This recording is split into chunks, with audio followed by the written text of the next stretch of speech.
जनजातीय सुरक्षा मंच उमरिया द्वारा प्रेस वार्ता का आयोजन किया गया, जिसमें बाहर से आए हुए पदाधिकारियों द्वारा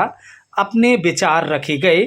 आइए सुनते हैं कि आयोजित प्रेस कॉन्फ्रेंस में पदाधिकारियों के इस आयोजित प्रेस कॉन्फ्रेंस को लेकर क्या उद्देश्य थे। मुख्य जो उद्देश्य है,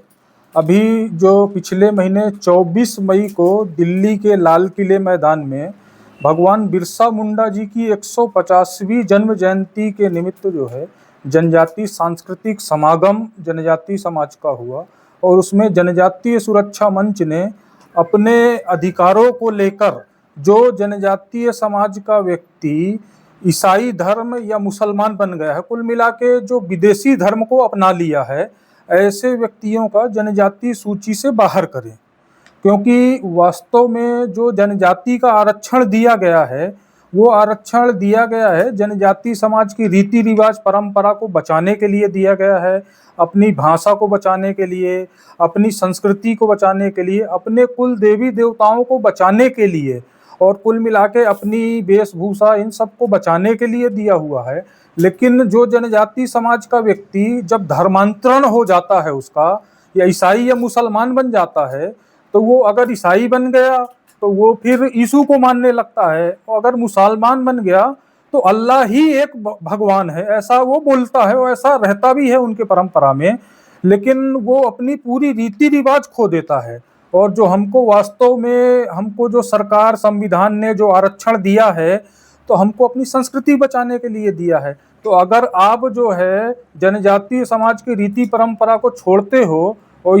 ईसाई या मुसलमान बनते हो, तो केवल आप वही का लाभ लो और जनजातीय समाज के जो आरक्षण उसका लाभ है उस लाभ को छोड़ दो। इस निमित्त जो है जनजातीय सुरक्षा मंच 2006 में रायपुर छत्तीसगढ़ में इसका गठन हुआ था और लगभग 85 जनजातीय समुदाय के लोग इस जब गठन होते समय इकट्ठा हुए थे। और जब 2006 में गठन हुआ, उसके बाद 2009 में जो है उस समय की तत्कालीन जो राष्ट्रपति रही प्रतिभा देवी पाटिल जी, उनको जो है लगभग पूरे देश से 27 लाख जनजातीय समाज ने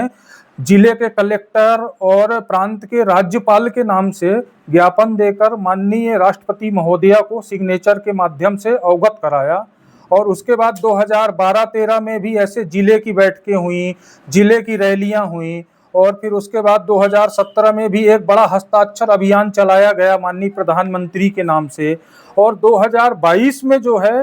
प्रत्येक प्रांत में लगभग पूरे देश के 22 प्रांत में प्रांत की रैलियां हुई और जो रैलियां हुई, हर रैलियों में लगभग पूरे प्रांत में कहीं 50,000 कहीं 1 लाख संख्या रही। और हमने उन प्रांतों की रैलियों में बोला भी था कि अगर सरकार हमारी मांग को अगर प्रांत की रैली से नहीं सुनती है तो हम दिल्ली भी जाएंगे। तो इसी तारतम्य में भगवान बिरसा मुंडी की जन्म जयंती के निमित्त जो है हम 24 मई को लगभग 2.5 लाख जनजातीय समाज दिल्ली के लाल किले मैदान में इकट्ठा हुए और लगभग 550 प्रकार की जनजातियां वहां उस लाल किले में इकट्ठा हुई। और हमें अभी जो है उस कार्यक्रम में हमारे मुख्य अतिथि अमित शाह जी रहे हैं, तो उन्होंने जिस प्रकार से हमको आश्वासन दिया है, तो हमको लगता है कि ये सरकार जो है हमारी मांगों को पूरा करेगी और जैसा